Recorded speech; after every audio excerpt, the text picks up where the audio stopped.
best homemade chili. Homemade chili is the way to go. Yes, we are heading for a Mexican cuisine today. So welcome to V's Cooking with Love channel. This is such an easy dish to make. You can get creative and you can utilize with what's in your refrigerator, what's in your pantry. And the final result is always good, especially if you make it yourself. So let's cook. And don't forget to make it always on the February 22nd. That is your National Chili Day. Wonderful day to do it. And here we have our ingredients. They are very simple and they are very nutritious, and you can use different stuff. I use, instead of regular ground beef here, which you would use about a couple pounds, I use my leftover of spiral ham. How about that? If you have that on your menu, it goes very, very well together. And you can add different ingredients to it. Again, like I said, depends what you like it.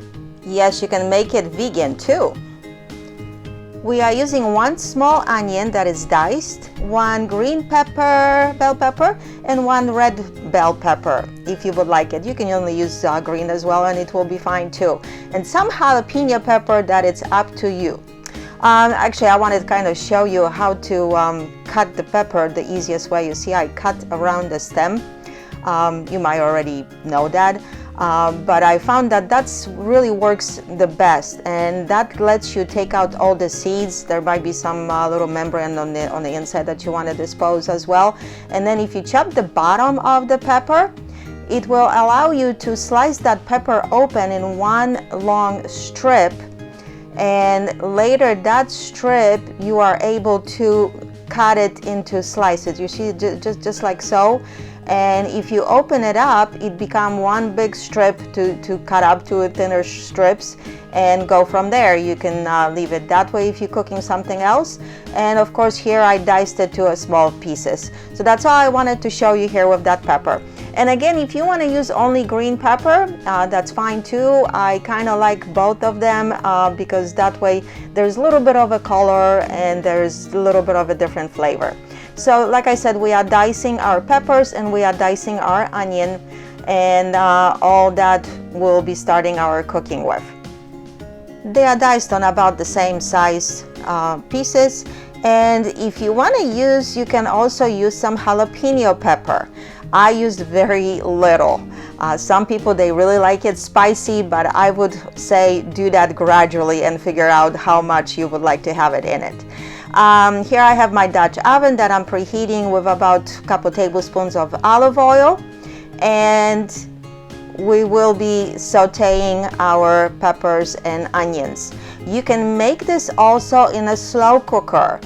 You would be doing at this point all this stuff in a small in a skillet that will fit all your ingredients, and later transfer them to a slow cooker. I'll point that out to you one more time.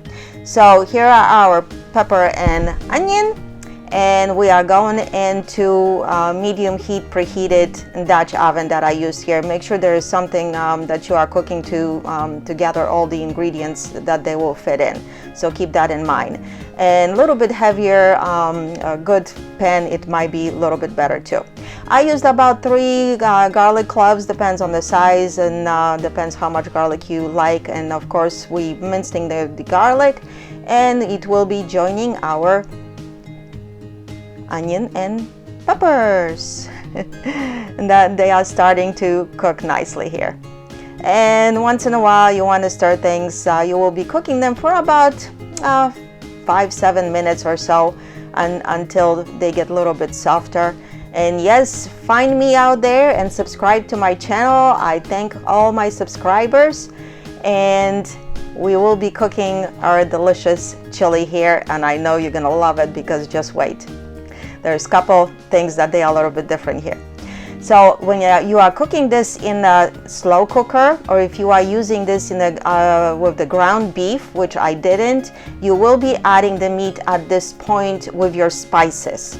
So I'm stressing that out for you. I didn't because I used the ham, so I just combine all the ingredients in that specific order.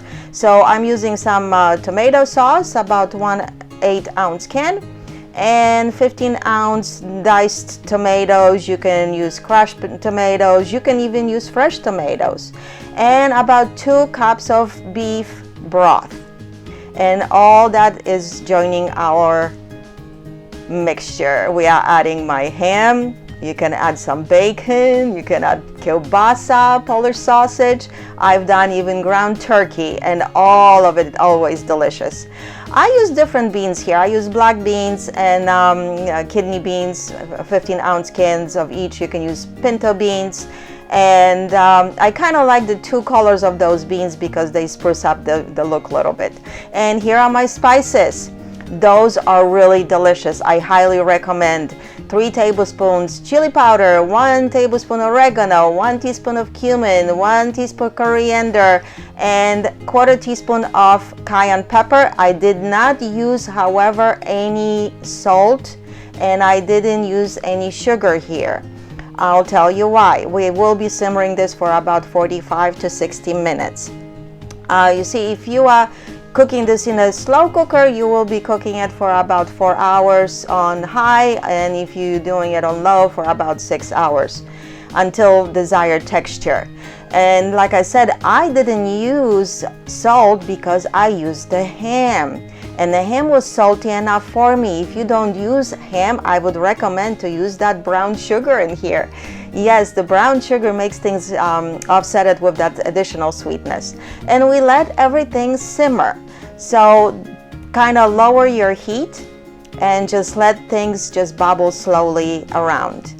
And please let me know what do you think about this version. Like I told you, I have cooked this even with ground turkey, and I found it very delicious if you're trying to cut down on the red meat. And because my ham had a bone, I even threw that bone in there for additional flavor to try to utilize everything in my kitchen. I try to do that. So you see, we have our bones simmering with all the ingredients here. And they smell, like always, incredible. You have to try it to have the smell in your home. And we are boiling things down to desired thickness. Like I said, I found it that about that hour or so, it takes things to the yummy consistency. And you can serve it hot, you can even eat it cold, you can freeze it, and it is wonderful the next day as well. And I know you know it. And look, all that color with the different beans and the different peppers in here. And you can make it spicy as much as you want. Like I said, that jalapeno pepper, it's up to you how much of it you would like to have it in there. And the toppings are yours too. I use only sour cream and some cheddar cheese. You can use additional toppings here, even tortilla chips. So it's really up to you how you would like to serve it. But look, all that deliciousness. And the chili is ready. I really recommend for you that recipe to try it with that ham, or if you're cooking it with different meat, let me know what do you think about my suggestions. Like I said, get creative with what you have. The chili is always good when it's made by you. So thank you for watching, and we'll see you next time.